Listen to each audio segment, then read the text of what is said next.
Halo teman-teman, pada kesempatan kali ini saya akan membagikan wawasan tentang sepi ing pamrih, wuwe, dan moralitas Kant. Ketiganya memiliki titik temu sehingga menjadi sebuah refleksi ilmiah yang komprehensif.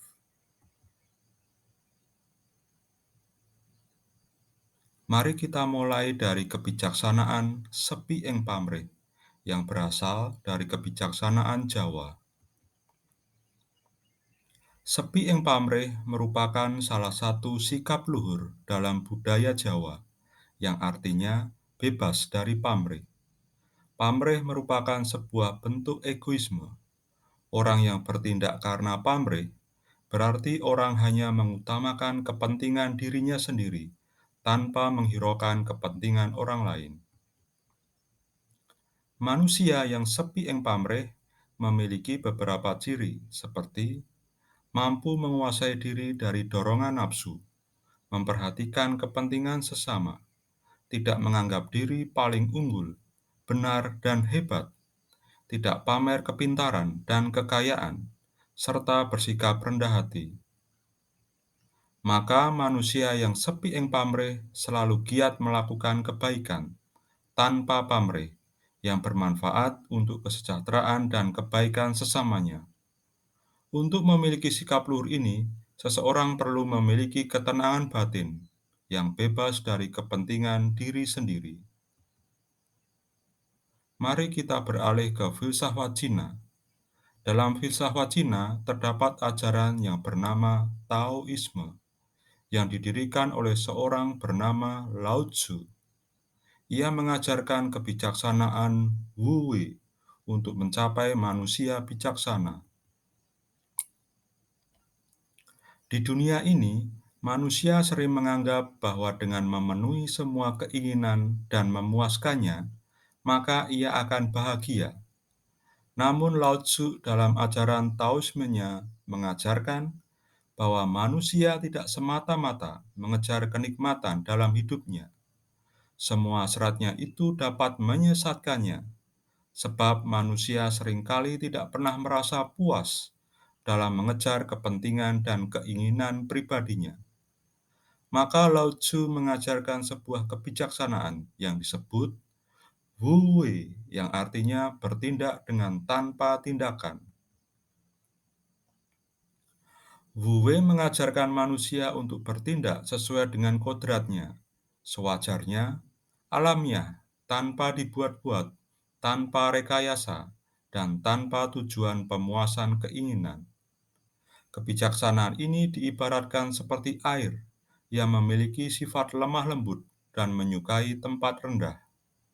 Sifat air ini memberi faedah dan tanpa meminta imbalan, serta senantiasa harmoni dengan irama kehidupan. Ia tidak berkeinginan, tidak mencari pamrih, dan ia hanya mengalir secara alami sesuai kodratnya. Dengan meneladani sifat air, manusia diharapkan jauh dari pamrih, keserakahan, dan keangkara murkaan. Wu Wei juga mengajarkan watak kerendahan hati. Di dalam watak ini, seseorang tidak berambisi untuk mengejar kepentingan pribadinya. Ia tidak menonjolkan dirinya dan tidak membanggakan dirinya. Untuk itu, manusia perlu mencapai kebahagiaan batin dan ketentraman hati dengan cara membatasi diri dari segala keinginan duniawi.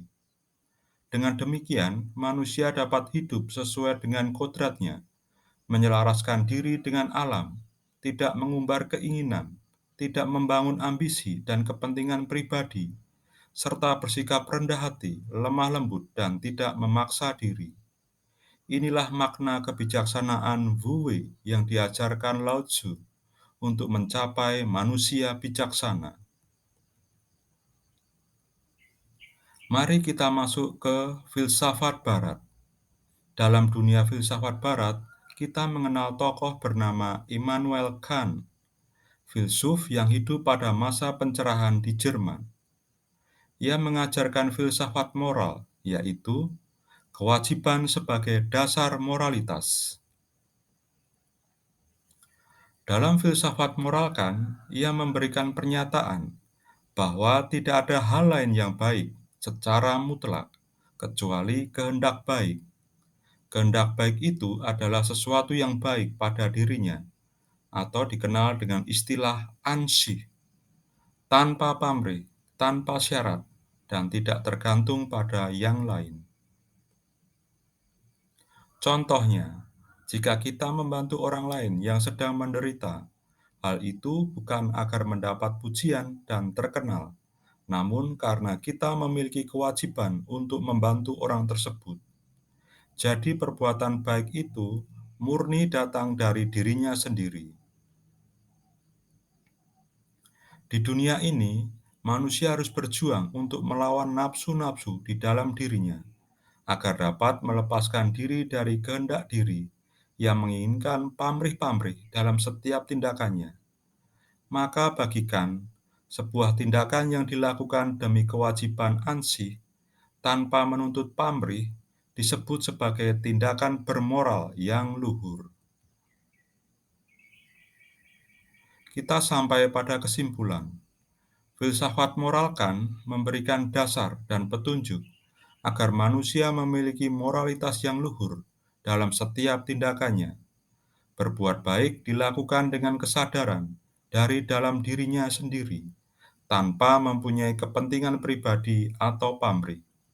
Di dalam kebijaksanaan Jawa, orang yang memiliki moralitas luhur tersebut disebut sebagai manusia yang telah menghidupi kebijaksanaan sepi ing pamrih. Kebijaksanaan ini mengajarkan manusia untuk bebas dari kepentingan pribadi dan dapat mengendalikan diri dari nafsu-nafsu yang mengejar kepentingan-kepentingan pribadi.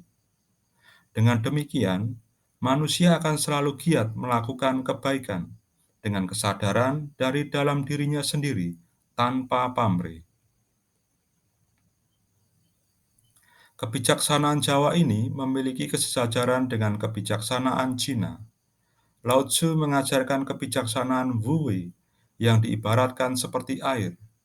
Dengan meneladani sifat air, manusia diharapkan jauh dari pamrih, keserakahan, keangkara murkaan, serta memiliki watak kerendahan hati. Dengan watak ini, seseorang tidak berambisi untuk mengejar kepentingan pribadinya, tidak menonjolkan diri, dan tidak membanggakan diri. Kebijaksanaan Wu Wei yang diajarkan Lao Tzu ini membantu manusia mencapai manusia bijaksana. Maka kebijaksanaan sepi ing pamrih dan Wu Wei mengajarkan manusia untuk memiliki moralitas yang luhur, sehingga ia dapat mencapai manusia bijaksana. Nah, teman-temanku semua, demikian pemaparan materi dari saya tentang kebijaksanaan-kebijaksanaan dari Timur dan filsafat Barat. Saya mengucapkan terima kasih atas perhatian teman-teman semua.